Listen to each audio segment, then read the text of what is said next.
योजना जिसकी आज शुरुआत की गई है, कुछ लोग उसका स्वागत कर रहे हैं तो कई लोग उस पर सवाल खड़े कर रहे हैं। यहां तक भी कहा जा रहा है कि जनता के पैसे की बर्बादी की गई है यशोभूमि सेंटर को लेकर, उस पर भी हम बात करेंगे। लेकिन पहले आपको यह बता देती हूं कि आखिर ये विश्वकर्मा योजना है क्या, जिस पर अब राजनीति हो रही है, जिस पर सियासत छिड़ी हुई है और लगातार उस पर सवाल भी खड़े किए जा रहे हैं। लेकिन इससे कैसे कामगारों को फायदा मिलेगा ये आपको मैं बता देती हूं। आखिर मोदी विजय के विश्वकर्मा वो योजना जो उन लोगों के लिए, कामगारों के लिए शुरू की गई है, उसका लाभ कैसे मिलेगा। 13,000 करोड़ रुपए की यह योजना है जिसका सीधा लाभ जो बुनकर हैं, जो मोची हैं या दूसरे वर्ग के लोग हैं, उन सभी को मिलने वाला है। 30 लाख परिवारों को इससे सीधे फायदा होने वाला है और इसीलिए प्रधानमंत्री ने विश्वकर्मा योजना की शुरुआत आज से की है, जिसका ऐलान 15 अगस्त को किया था। 18 व्यवसायों के कामगारों को इससे फायदा होने वाला है। इसके अलावा इस योजना में 3 लाख के कारीगरों को, 3 लाख तक कारीगरों को सस्ता लोन दिया जाएगा।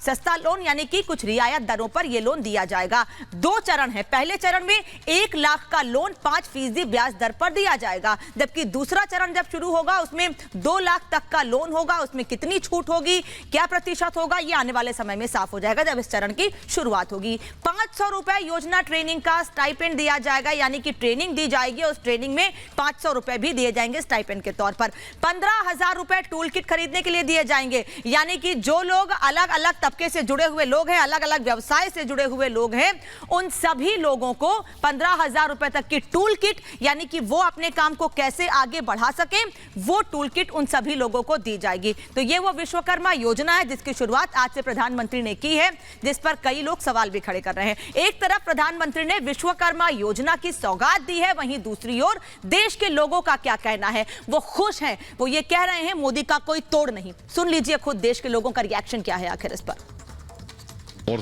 पूरे समाज के लिए, पूरे देश के लिए, पूरे दुनिया के देशों के लिए, सबके लिए जो है ना अच्छा कर रहे हैं। और दोबारा भी 2024 में भी हमारे प्रधानमंत्री जी आएंगे।